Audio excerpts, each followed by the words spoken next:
Di pertemuan yang telah lewat kita sudah membahas tentang sunnah wudu. Banyak semalam sunnah wudu, dan alhamdulillah sudah kita selesaikan, kita ambil dari kitab Taqriratus Sadidah. Kemudian tsumma qala al-musannif rahimahullahu taala wa nafa'na bihi wa bikum fid dharain amin ila an qala faslun syurutul wudu'i 'asharah al-islam wa tamyiz wa naqa' anil haid wa nifas wa amma yamna wusul al-ma'i al-basharah wa alla yakuna 'ala al-udhi ma yughayyir al-ma' wa 'ilmu bi fardiyatihi wa alla ya'taqida fardan min furudihi sunnatan wal ma'u tahur wa dukhulul waqti wal mu'alatu lidaimil hadas. Sebelum kita melanjutkan pengajian kita, ulun ingatkan kembali, mungkin di antara kita waktu masuk ke dalam masjid ini ada yang keinget memasang niat i'tikaf. Jadi mari sama-sama kita tajdidun niyah, kita perbaharui niat kita. Sengaja aku beriktikaf di dalam masjid ini selama aku di dalamnya sunnah karena Allah Ta'ala. Faslun syurutul wudu'i 'asharah. Pengarang kitab di sini menjelaskan kepada kita syurutul wudu, syarat-syarat sah wudunya seseorang. Jadi apabila ada salah satu di antara syarat ini kada sempurna, dari syarat-syarat ini satu aja kada tegawi, maka wudu orang tersebut kada sah. Dan apabila wudunya kada sah, otomatis sembahyangnya kada sah dan yang lainnya. Faslun ujar sidin, faslun bermula ini satu fasal. Syurutul wudu membahas masalah tentang syarat-syarat wudu. Asyaratun. Di sini sidin menyebutkan asyarah, 10. Ada 10 syarat sah wudu. Tapi 10 di sini digabung sidin lawan orang yang berpenyakit. Ya, ada yang penyakitnya khusus kena. Jadi, adapun orang yang selamat, yang sehat, orang yang sehat seperti kita, maka syarat wudu kita itu ada 8. Nah, karena kalaunya ada yang sakit, tapi sakitnya ini bukan sakit garing yang kayak di rumah sakit lain.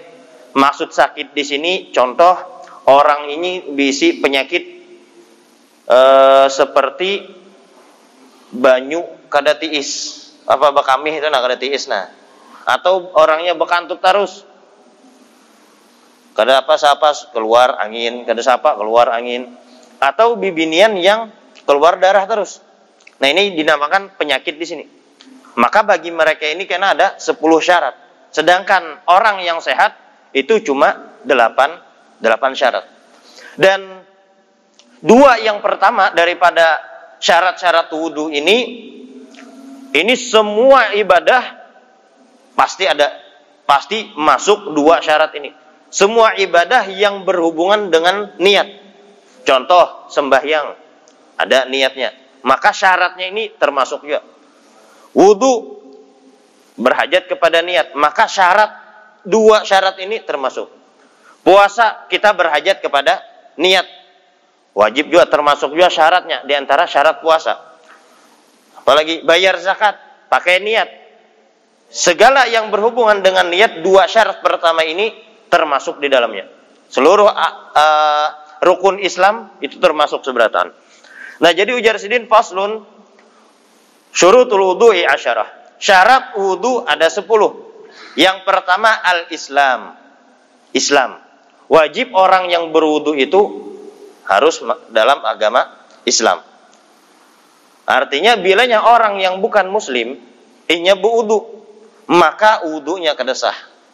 Orang non muslim melihat orang Islam pina asik ihirnya, pina bersih orang Islam nih, setiap hendak sembahyang basuh muha, basuh tangan, lalu diumpatinya juga, walaupun inya pakai niat-niatnya juga, misal bertulisan tata cara wudu dipelajarinya, tapi inya non muslim berwudu secara agama Islam, maka wudunya kada sah.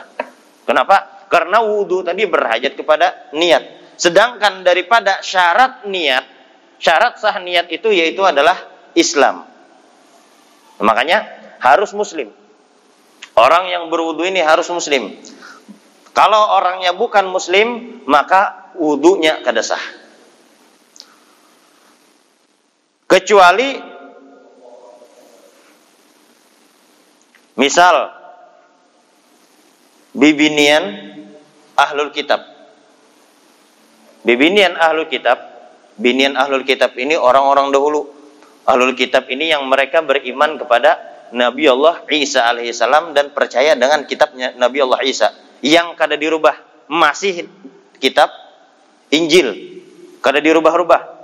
Lalu inya beriman kepada Nabi Allah Isa dan percaya dengan kitab tadi, beriman dengan kitab Injil tadi yang belum ada perubahan. Kalau sekarang kan banyak sudah macam-macam perubahannya, yang kada sesuai dengan hawa nafsu mereka digantinya. Ini yang beriman, mereka bibinian yang ahlul kitab, yang mereka belum beriman kepada Rasulullah, tapi beriman kepada Nabi Allah Isa dan beriman dengan kitabnya Nabi Allah Isa. Nah, perempuan ahlul kitab ini boleh menikah dengan orang muslim. Boleh menikah dengan orang muslim. Ini ahlul kitab. Catatan di sinilah ahlul kitab. Kalau bibinian sekarang, yang non muslim sekarang, itu sudah kada termasuk sudah kada termasuk ahlul kitab lagi. Kenapa? Karena kitab mereka sudah berubah. Ini misal binian Nong Bahari. Lalu ahlul kitab ini ketika inya haid, maka bagi suaminya kada boleh menggaulinya. Tuntung haid wajib baginya mandi. Nah, sedangkan mandi tadi itu berhajat kepada niat. Dan niat binian ahlul kitab ini, maka tadi syarat sah niat itu harus muslim. Mana apa mandi wajibnya? Maka di sini dikecualikan. Kecuali bibinian ahlul kitab ini boleh sah niatnya waktu berniat mandi wajib tadi supaya apa? Supaya kawa berhubungan lawan lakinya yang muslim. Ini membahas masalah niat daripada syarat orang tadi harus muslim. Atau contoh lain lagi, boleh orang yang non muslim meniatkan kepada hambanya ketika mengeluarkan zakat fitrah. Ini kan termasuk masalah wudu, Banglah. Cuma membahas masalah niat. Jadi niat tadi itu berhajat, syarat sah niat harus muslim tadi. Nah, bilanya bukan muslim, kada boleh, artinya kada sah niatnya. Kecuali tadi bibinian ahlul kitab yang mandi wajib supaya kawa berhubungan lawan lakinya yang muslim. Ini pengecualian. Yang kedua, orang non muslim yang berisi budaknya muslim. Namanya budak, orang Bahari, budak itu kada berisi harta napa-napa. Bahkan inya seorang harta orang. Yang namanya budak itu harta daripada tuannya. Terserah tuannya hendak dijualnya kah? Hendak diapainya kah? Hartanya. Lalu karena ini harta, masuklah bulan Ramadan. Habis bulan Ramadan bertemu bulan Syawal. Kan semalam wajib setiap orang muslim mengeluarkan zakat fitrah. Bagi yang bertemu sebagian daripada bulan Ramadan dan sebagian daripada bulan Syawal. Maka wajib ini mengeluarkan zakat fitrah. Tapi ujar tuannya, sini aku yang mengeluarkan. Aku yang meniatakan. Maka petuanannya tadi itu non muslim. Nah, maka di sini sah petuanannya tadi meniatakan walaupun ia bukan muslim. Nah, ini syarat yang pertama yaitu adalah Islam. Ini gampang aja sudah, insyaallah paham aja beratan. Yang kedua, utamyiz. Syarat sah kedua, wudu ataupun ibadah apapun yang berhajat kepada niat, yaitu adalah tamyiz. Tamyiz itu kekanakan yang banyak tarif tamyiz ini. Ada yang mengatakan, ada yang kau membedakan antara tangan kanan lawan tangan kiri. Ada yang membedakan baina tamrah wal jamrah. Apa itu tamrah? Tamrah itu kurma lawan jamrah lawan bara api. Ini nyaman berataan. Rata-rata akan bisa membedakan. Cuma yang paling bagus tarifnya di sini yaitu adalah kakanakan yang inya makan sorangan, minum sorangan, dan beristinja sorangan. Bilanya makan bisa sorangan, sudah menyuap, minum bisa nyuap sorangan, istinja masih bisa sorangan. Nah, maka kakanakan itu mumayyiz namanya. Bilanya orang belum mumayyiz, lalu inya berwudu, maka wudunya tadi kada sah. Kenapa? Karena kada mencukupi syarat. Tapi kalau kita melajari anak, kan ada masalah. Inya belajar dari bab belajar di sini. Tapi sah kadanya, kada sah wudunya. Tapi inya belajar supaya karena bilanya sudah tamyiz, sudah mumayyiz, inya bisa wudu. Jadi yang pertama tadi kekanakan yang kada sampai yang belum bisa membedakan, yang belum bisa makan sorangan, minum sorangan, atau belum bisa beristinja. Kecuali boleh, misal kekanakan tadi inya berwudu, tapi dengan syarat inya tawaf. Contoh tawaf. Kekanakan ini haji. Masih halus di bawah kuitannya tulak haji. Lalu ujar orang ini anak pian ini kada sah wudunya. Kenapa? Karena inya belum mumayyiz. Sedangkan mumayyiz tadi itu syaratnya harus, syarat sah niat tadi harus mumayyiz juga. Nah, maka boleh kuitannya atau walinya yang menguduakan kesininya. Tujuannya apa? Supaya gesin tawaf.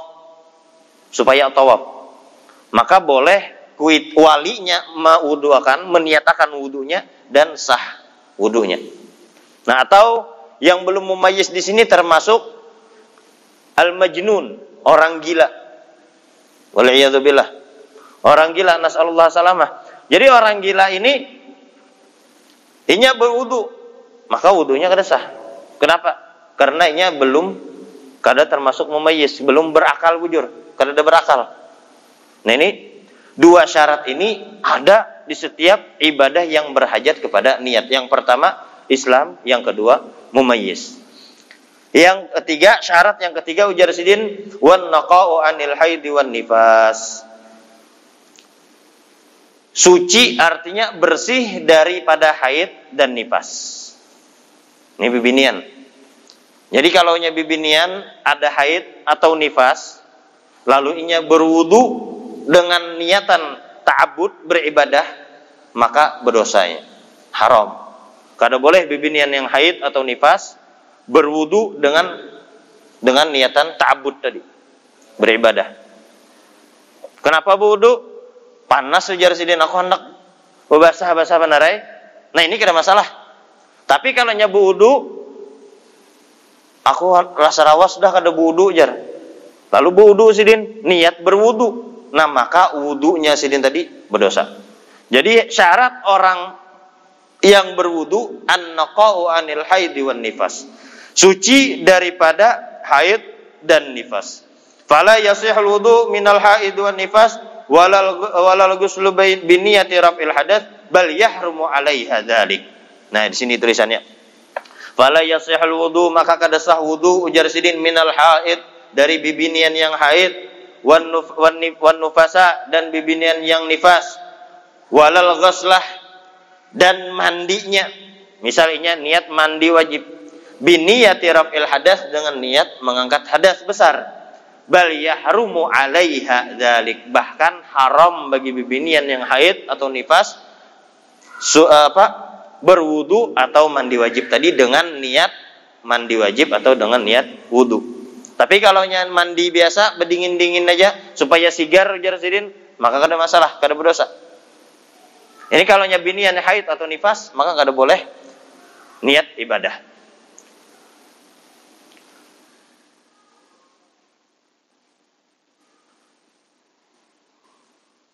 Akan tetapi kalau orang ini misalnya junub,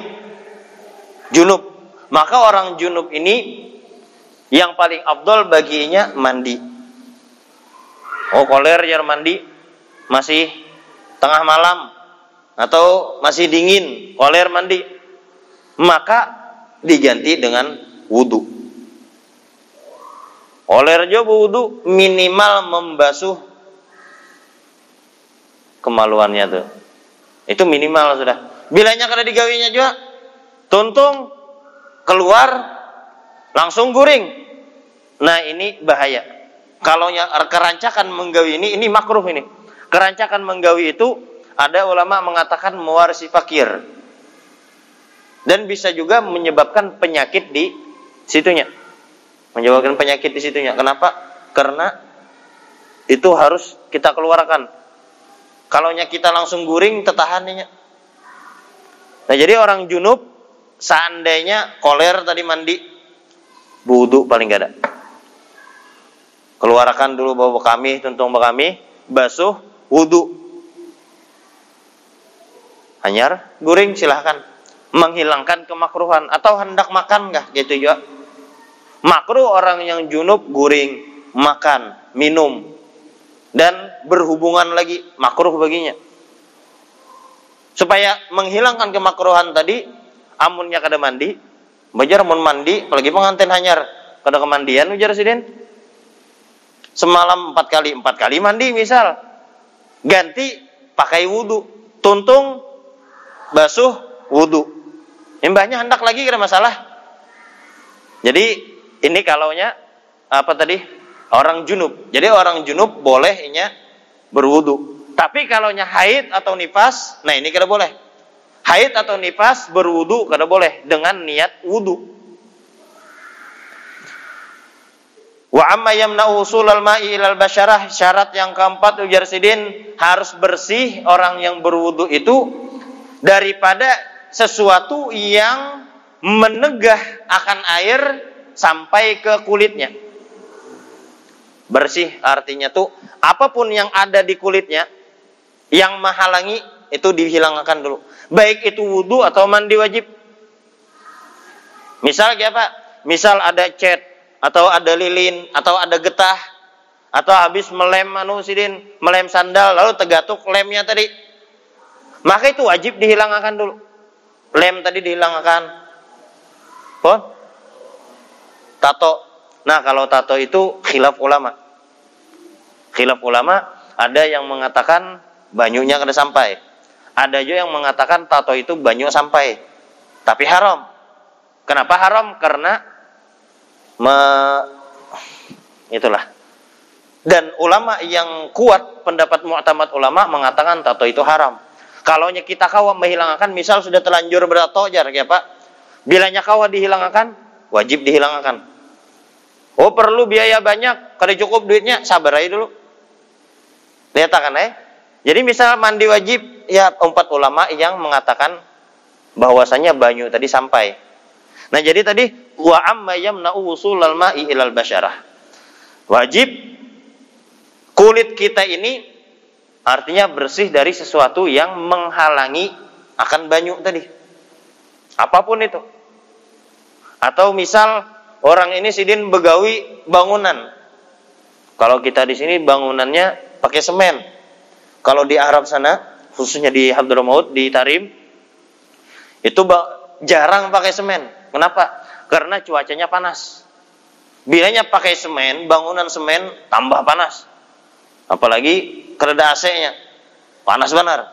Kenapa? Karena semen itu menyerap panas di luar, ya kalau lah. Tapi kalau di sana itu dari tanah liat. Nah, lalu gawian sini nih tanah baudak tanah liat. Tanah liat lawan jerami diaduk. Lalu akhirnya berikit di bawah kuku. Ini perlu kita perhatikan. Bawah kuku kita bersih enggak? Kenapa? Karena wajib kita menyampaikan banyu tadi ke kulit, walaupun itu yang di bawah kuku yang kawa kita gatuk. Nah, ini misal orang ini karena gawian sidin bakocek tanah aja. Misal kayak petani, ya Allah gawian manu tanah, atau tadi bangunan tadi manu tanah aja. Lalu akhirnya tanah tadi sudah menyatu kadang di siku sini. Bilanya tuh kelihatan tanah, bilanya karing tuh nah kayak tanah. Padahal sudah digisik sidin, diberasi sudah. Cuma karena setiap hari bakocek tanah bahasanya tuh lalu di siku atau di batis biasanya betanah gitu, kayak betanah. Nah, kalau kayak ini dimaafkan aja. Kenapa? Karena gawian sudah setiap hari bakocek itu. Tapi kalau kita misal habis menanam menabuk tanah. Lalu berwudu. Sekalinya tuntung wudu kita lihat tanah tadi masih ada di bawah kuku kita. maka wajib kita membersihkan dan kita ulang basuhan tangan kita tadi. Basuhan tangan diulang, basuhan nyapu kepala, basuhan batis diulang semua. Atau tuntung mencet. Tuntung mencet sekalinya, tuntung mandi, tuntung buudu, beceramin, sekalinya ada cat lagi. Masih ada cat. Syarahnya di manakah cat tadi? Misalnya mandi wajib sidin. Maka wajib tuh dihilangkan cat tadi dulu. Dihilangkan hanyar basuh ulang basah. Nah, jadi tadi wa amma yamna'u usulal ma'i ilal basyarah. Wajib orang yang berwudu itu bersih anggota wudunya, atau orang yang mandi wajib bersih jasadnya dari segala sesuatu yang menegah sampainya air ke kulitnya. Kalaunya ada yang menegahnya, maka wajib dihilangkan dulu. Misal membengkel sidin, lalu oli hibak, bakas oli hirang tangan. Nah, itu wajib dibersih itu. Wajib dibersihkan. Kecuali di sini dimaafkan orang yang bedaki. Habis begaru sidin, habis tepaluh begaru, nah sekalinya daki sidin berikit di tangan. Lalu sidin buudu. Tuntung buudu dilihat masih ada daki tadi.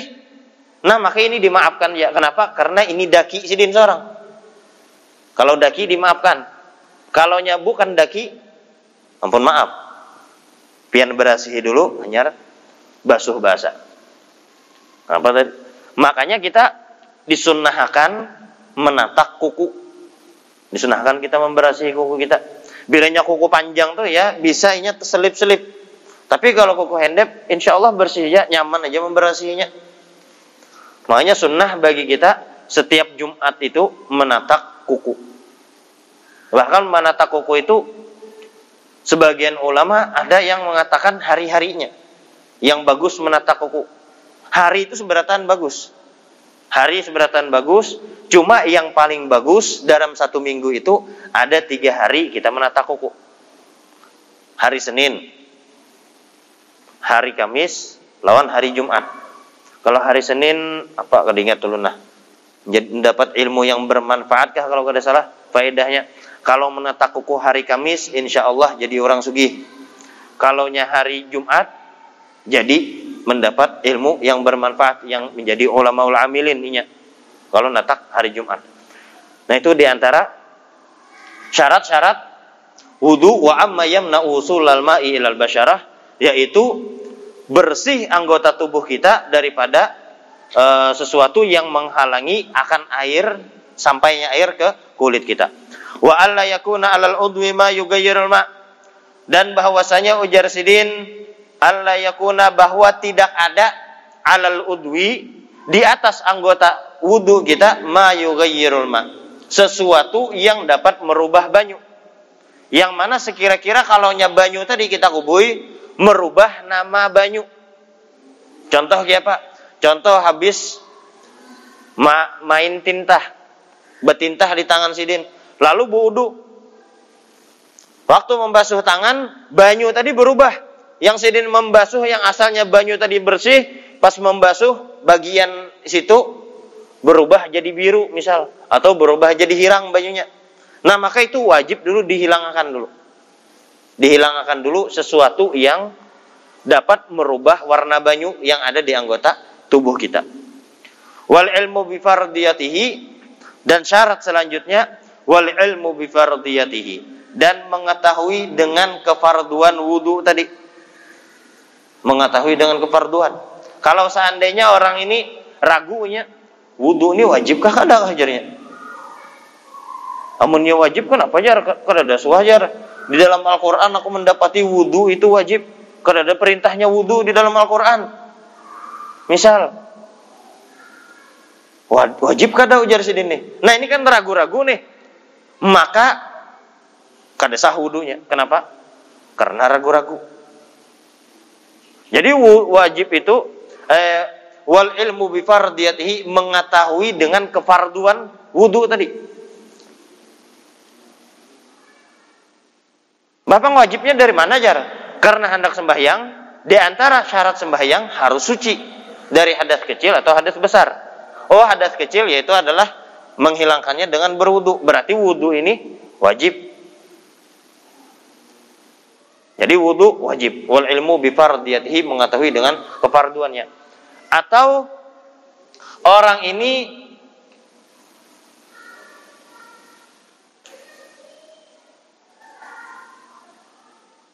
ragu. Misal ragu ya Pak. Dari maghrib tadi ujar sidin duduk aja di sini di masjid nih. Cuma sakit parut. Bekantut kada aku tadilah ujar sidin.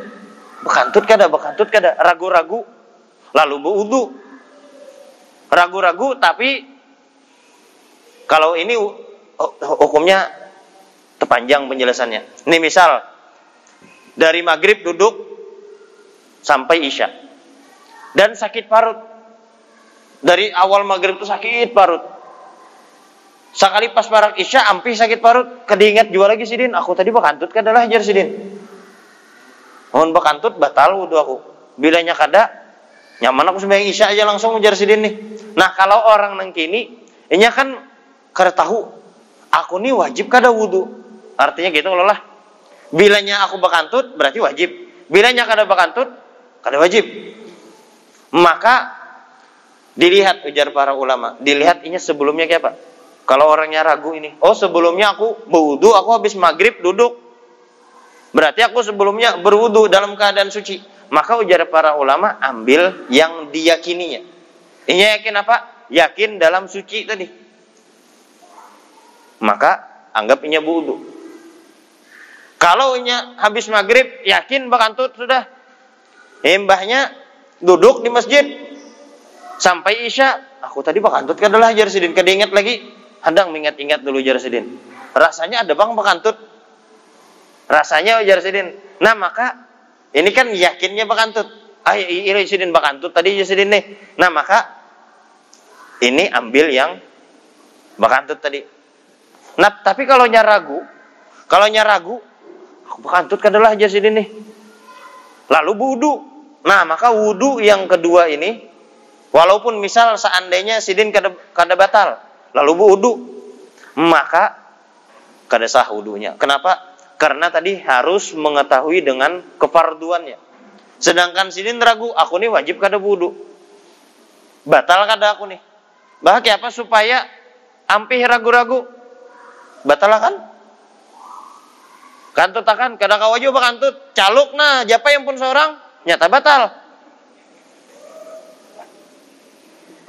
Jadi yakin akan sekali supaya apa? Supaya hilang keraguan dalam diri kita. Kita batalkan wudu, dah wudu, yakin kita bahwasanya wudu wajib. Nawal ilmu bi fardiyatihi. Wa alla ya'taqida fardan min furudiha sunnatan. Syarat yang ke-8 bahwasanya ujar sidin inya kada berkeyakinan bahwasanya sebagian daripada anggota wudu itu, daripada rukun-rukun wudu itu sunnah. Misal ditakuni orang, ujar orang dalam wudu itu ada wajib, ada sunnah, bujur lah. Bujur ujar sidin. Yang mana yang wajib, yang mana yang sunnah? Kada tahu juga aku sidin yang mana yang wajib, yang mana yang sunnah. Pokoknya aku wudu melihat kuitan. Kuitanku basuh muha, basuh tangan, menyapu kepala, menyapu telinga, membasuh batis. Wajib bertahan ujar sidin. Nah, kalaunya ini sah wudunya. Tapi kalaunya ditakuni di wudu tuh ada wajib, ada sunnah. Kada tahu juga ada wajib, ada sunnah. Pokoknya aku asal umpat orang aja juga. Orang membasuh muha, aku membasuh muha. Orang membasuh ini, aku umpat juga. Tapi aku yakin bang ujarnya kayak membasuh tangan tuh sunnah aja. Nah ini kan dia mengatakan yang wajib dikatakannya sunnah. Yang wajib dikatakannya sunnah, maka kedesah wudunya. Kenapa? Karena ia berkeyakinan bahwasanya alla ya'taqida fardhan min furudihi sunnatan, bahwa inya kada berkeyakinan dari yang fardu itu dikatakannya sunnah. Wal ma'ut tahur, dan syarat yang terakhir yaitu adalah air yang suci, lagi mensucikan. Jadi berwudu dengan air yang suci, lagi mensucikan. Seandainya orang ini ragu, ada 2 banyu, ada 2 ember di di besen wudu. Lalu ujar kawan madahi pas betamuan itu di kamar mandi itu tadi itu ada masuk banyu kami, tepur rancing banyu kami, salah satu ember tadi. Hati-hatilah wudunya. Gitu aja kawan tadi madahi, lalu inya nih masuk yang mana ujarnya banyu yang suci, yang mana banyu bakas kami tadi. Lalu nya berijtihad. Ini ujarnya WC di sini. Bilanya bak kami kira-kira tepur rancing ke sini, aku ambil yang ini yang suci nah. Lalu inya jarinya yang ini yang suci. Kedatang pulang kawan seikung, kada ujaran nang kawan yang suci nang ini. Lalu inya berwudu dengan pendapatinya, dengan ijtihadnya banyu tadi, kawan tadi berwudu dengan ijtihadnya juga. Sah lah berdua tadi. Sah wudunya. Yang ini sah, yang ini sah. Kenapa? Karena inya berijtihad salah satu di antara banyu tadi suci. Dan sama-sama inya memakai banyu yang menurut pendapat inya suci.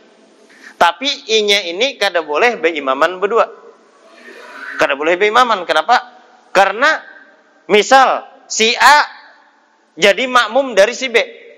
Sedangkan si A tadi berkeyakinan banyu yang diwudu oleh si B ini najis. Atau si B kada boleh jadi makmum dari si A. Kenapa? Karena si B berkeyakinan, berijtihad bahwasanya banyu yang dipakai si A ini najis. Jadi kada boleh inya ini beimaman bemakmuman berdua. Tapi kalau sama-sama jadi makmum, imamnya Ustadz Sauki boleh. Sama-sama jadi makmum, sah. Tapi kalau inya berdua, beimaman bemakmuman, inya kada boleh berdua. Kalau sembahyang sorangan, sah berdua. Sembahyang sorangan, ini sembahyang sorangan, sah. Kalau inya berdua beimaman bemakmuman, kada sah berdua. Kalau inya sama-sama jadi makmum, sah sembahyangnya. Nah jadi wal ma'u tahur syaratnya harus dengan air yang suci lagi mensucikan. Wa dukhulil waqti wal mu'alatu lidaimil hadath. Ini dua syarat bagi orang yang ada penyakit kayak silisil baul tadi. Silisil baul artinya bekamih kada tiis. Dol sudah.